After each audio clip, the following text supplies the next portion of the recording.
नमस्कार. रेसिपी सफर चॅनेलवर पुन्हा एकदा सगळ्यांचं खूप खूप स्वागत आहे. या भागात आपण साखरेचे अनारसे बघणार आहोत.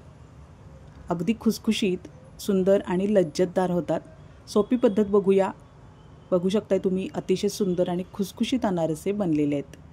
हे अनारसे कडकडीत होतात म्हणून कोणी बनवत नाहीत. गुळाचे अनारसे जास्त प्रमाणात बनवले जातात, पण गुळाच्या अनारशा इतकेच हे अनारसेसुद्धा खुसखुशीत आणि लज्जतदार होतात. यामध्ये एक मसाला मिक्स करणार आहे मी, त्यामुळं अनारसे खूपच सुंदर होतात. 1 कप आंबेमोहर तांदूळ घ्यायचा आहे. तुम्ही कोणताही जुना जाड तांदूळ घेऊ शकता, पण आंबेमोहरचे अनारसे खुसखुशीत आणि लज्जतदार होतात. या प्रमाणात आधी बनवून बघा आणि हे जमले, आवडले तर मोठ्या प्रमाणात बनवा. हे तांदूळ आता स्वच्छ चोळून धुवून घ्यायचे आहेत. 2-3 पाण्यांनी स्वच्छ चोळूनच धुवायचे आहेत, त्यामुळे त्यावर लागलेली पावडर निघून जाते. आता पाणी भरून ठेवूया. 3 दिवसांसाठी पाणी असं भरून ठेवायचं आहे. रोज पाणी बदलायचं आहे आणि 4थ्या दिवशी आपल्याला तांदूळ चाळणीत निथळत ठेवायचे आहेत.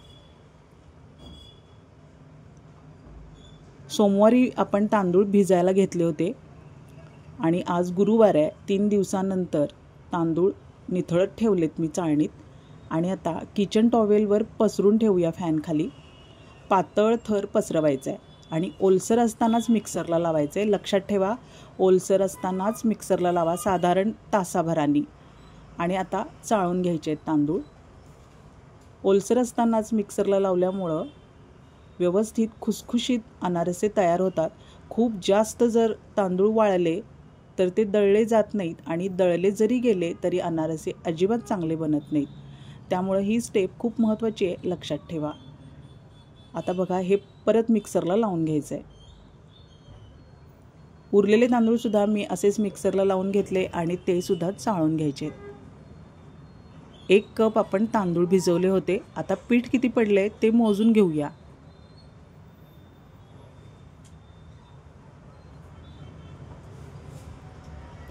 छान गुळगुळीत दळून घ्यायचं आहे आणि पीठ अशा पद्धतीनं मोजून घ्यायचं, म्हणजे साखर किती मिक्स करायची ते आपल्याला प्रमाण सहज कळतं.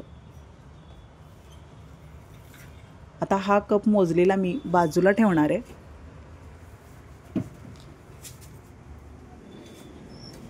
अशाच पद्धतीनं दुसरा कपसुद्धा मी मोजून घेतला आहे. तो साधारण पाऊण कप भरला आहे. एकूण 1.25 कप पीठ आपल्याला मिळाले. आता साखर मोजूया. साखर पाऊण कप घेतली आहे. निम्मी साखर घ्यायची आहे, पण तुम्हाला जर जास्त गोड आवडत असेल तर सपाट कप भरून घेतला तरी पण चालेल. पण साखर जर जास्त झाली तर अनारसे तेलात विरघळू शकतात, त्यामुळं ही साखर योग्य आहे. बॅलन्स गोड होतं यामुळं. आता साखरसुद्धा मी मिक्सरला लावून घेतली आहे. आता तीसुद्धा मोजून बघूया. पाऊण कप साखर होती, पण कप पूर्ण भरला आहे. पूर्ण सपाट कप भरला आहे, बघू शकताय तुम्ही. आता यातली थोडीशी साखर मी बाजूला ठेवणार आहे. ही सुद्धा साखर लागणार आहे, पण आत्ता सगळी साखर मिक्स करायची नाही. थोडीशी साखर बाजूला ठेवूया. आता ही जी साखर उरलेली आहे ती सगळी पिठात मिक्स करून घ्यायची. पिठी साखर आणि तांदळाचं पीठ एवढंच साहित्य आत्ता आपण मिक्स करतोय. सगळं व्यवस्थित मिक्स करून घ्यायचं. लक्षात ठेवा, तांदूळ ओलसर असतानाच दळायचे आहेत, त्यामुळे हे असे गोळे व्यवस्थित वळले जातात. असेच गोळे सहज वळले जायला पाहिजेत, तरच अनारसे खुसखुशीत होतात. बघा, सहज गोळा वळला गेला आहे. आता हे डब्यात ठेवून द्यायचे आहेत आपल्याला 3 ते 4 दिवसांसाठी. पण 10 ते 15 दिवस पीठ मुरल्यानंतर अनारसे चांगले लागतात, पण 3-4 दिवस मुरवले तरी चालतं. आता दुसऱ्या दिवशी डबा उघडला आहे मी. त्यामध्ये केळ ठेवून द्यायचं आहे. अख्खं चुरडायचं नाही आहे केळ, किंवा मिक्स करायचं नाही आहे पिठामध्ये, फक्त केळ ठेवून द्यायचं आहे. आता 3 दिवस हा डबा असाच ठेवून देऊया. 3 दिवसांनी डबा उघडतोय आपण. पीठ छान मुरले आपलं. बघा, केळ फक्त बाजूला ठेवून दिलं होतं. केळाच्या उष्णतेमुळं पीठ मुरतं पटकन आणि अतिशय अनारसे खुसखुशीत होतात. यासाठी केळ फक्त डब्यात ठेवून द्यायचं आहे. आता मी पीठ मोजून दाखवणार आहे तुम्हाला, कारण बाकीचं साहित्य आपल्याला यामध्ये मिक्स करायचं आहे. 1 कप पीठ मोजून घेऊया। आता 1 कप पीठ भरण्यासाठी 1.5 गोळा मी फोडून घेतलाय। आता तुम्ही गोळा लक्षात ठेवू नका, तर पीठ लक्षात ठेवा, कारण गोळे आपण लहान मोठे बनवू शकतो, त्यामुळे पीठ लक्षात ठेवा। 1 कप पीठ आहे हे। ताटात काढून घेऊया। आता आपल्याला बाकीचं साहित्य मिक्स करायचं आहे। व्यवस्थित गोळा तयार होतो याचा। आता हे केळ मी समोर ठेवून देणार आहे तुम्हाला कळण्यासाठी। हे यामध्ये मिक्स करायचं नाही आहे, फक्त पीठ मुरण्यासाठी आपण डब्यात ठेवून दिलं होतं।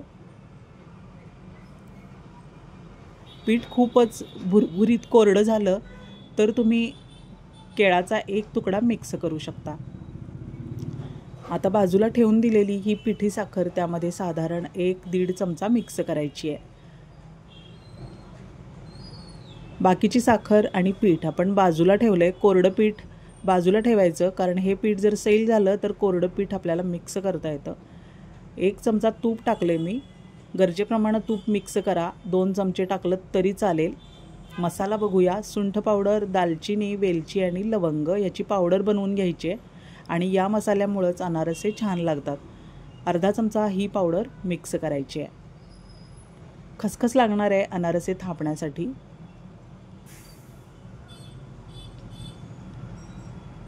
तूप, मसाला आणि पीठ व्यवस्थित मिक्स करून घेऊया। आता 1 चमचा, फक्त 1 चमचा दूध मिक्स करायचे। पाणी मिक्स करू नका। पाणी मिक्स केलं तर अनारसे कडकडीत होतात, त्यामुळे दूधच मिक्स करा। छान खुसखुशीत अनारसे मग तयार होतात। 1 चमचा मिक्स करायचं आहे, खूप जास्त दूध मिक्स करू नका। यामध्ये साखर असल्यामुळं लगेचच पीठ सैल व्हायला सुरुवात होते। बघा 1 चमचा पुरेसं झालेला आहे। आता व्यवस्थित मळून घ्यायचं आहे, पण गोळा जर सैल झाला असेल तर थोडंसं आपण बाजूला ठेवलेलं कोरडं पीठ अशा पद्धतीनं मिक्स करायचं आहे। खूप जास्त गोळा सैल झाला तर अनारसे कडकडीत होऊ शकतात, म्हणून थोडंसं पीठ मिक्स करायचं आणि याचा गोळा व्यवस्थित बनवून घ्यायचा आणि तो थोडा 2 ते 3 मिनिटं मळून घ्यायचा आहे।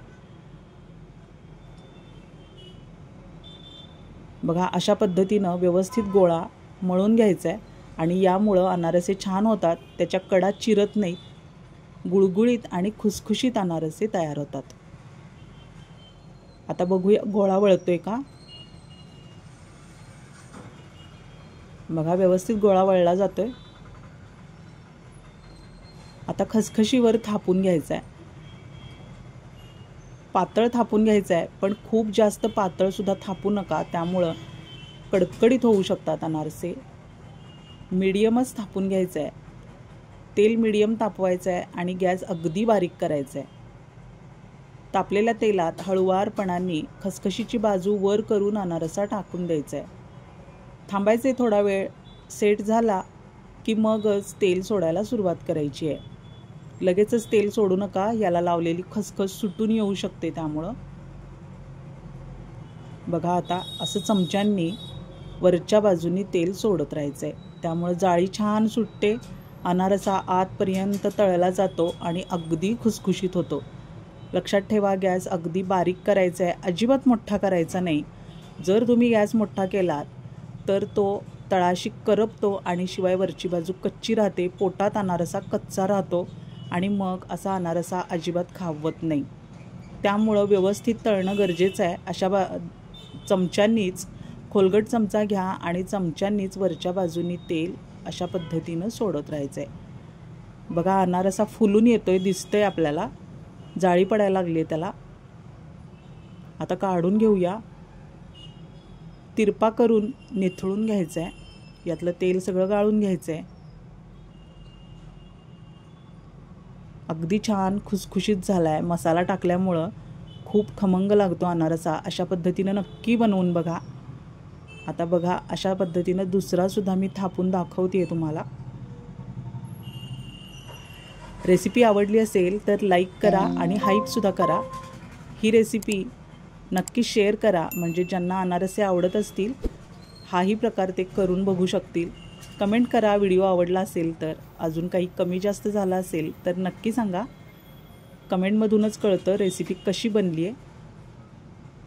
व्हिडिओ लाईक करत चला आणि हाईप करा. त्यामुळं व्हिडिओ अजून सुंदर बनवण्यासाठी, रेसिपीज अजून अधिक सुंदर बनवण्यासाठी आम्हाला उत्साह येतो. त्यासाठी कमेंट करणं गरजेचं आहे, लाईक करणं गरजेचं आहे. रेसिपी सफर चॅनेल अजून तुम्ही सबस्क्राईब केलं नसेल तर सबस्क्राईब करा आणि चॅनेलला विजिट देत राहा. या आधीच्या सगळ्या रेसिपीज एकदा नक्की विजिट करा. एक से बढ़कर एक रेसिपीज आपल्या चॅनेलवर अपलोड आहेत. यापुढेही सुंदर रेसिपीज अपलोड होत राहणार आहेत. त्या अधिक सुंदर आणि हटके करण्याचा आम्ही प्रयत्न करू. अशा पद्धतीनं अनारशांवर वरच्या दिशेने तेल सोडून घ्यायचं आहे. त्यासाठी चमचा खोलगट वापरा, म्हणजे तेलाचं प्रमाण अनारशांवर व्यवस्थित टाकलं जातं. अनारशाला सुंदर जाळी पडते.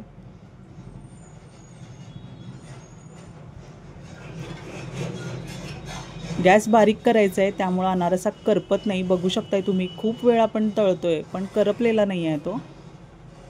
त्याची कडा फक्त सोनेरी व्हायला हवी आणि अनारसा वरच्या दिशेने शुभ्र दिसायला हवा. अशा पद्धतीनं हे अनारसे तळून घ्यायचे असतात. खूप जास्त गडद रंग येऊ देऊ नका. आता हा बाजूला घेऊया आपण. बघा, तळाशी सुद्धा सोनेरी बदामी तळला गेलाय, मस्त रंग आलाय त्याला. अशा पद्धतीनंच अनारसे तळून घ्या. अगदी छान आणि खुसखुशीत होतात.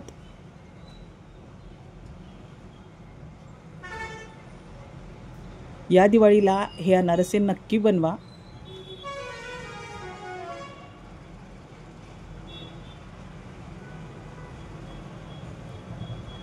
एक किंवा दोन अनारसेच आपण तळून घ्या अशा पद्धतीनं. खूप जास्त तळू नका, कारण मग तळण्याचं कॅल्क्युलेशन बिघडू शकतं. थोडा वेळ सेट झाल्यानंतरच अशा पद्धतीनं तेल सोडून घ्या. अजिबात अनारसे बिघडत नाहीत, हसत नाहीत, रुसत नाहीत आणि फसतही नाहीत. खूप सुंदर, लज्जतदार आणि खुसखुशीत बनतात. या दिवाळीला ही रेसिपी नक्की ट्राय करा. बघा किती सुंदर रंग आलाय तळाशी सुद्धा.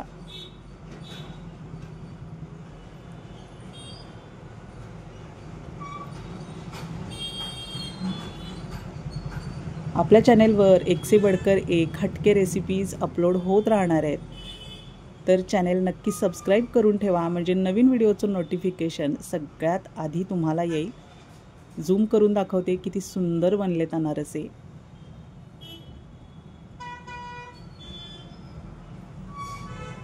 तुम्हीही बनवा आणि एन्जॉय करा. पुन्हा भेटूया अशाच नवीन सुंदर आणि हटके रेसिपीसह. नक्की विजिट करत राहा चॅनेलला. रेसिपी सफरला विजिट करा. पुन्हा भेटूया पुढच्या भागात. धन्यवाद.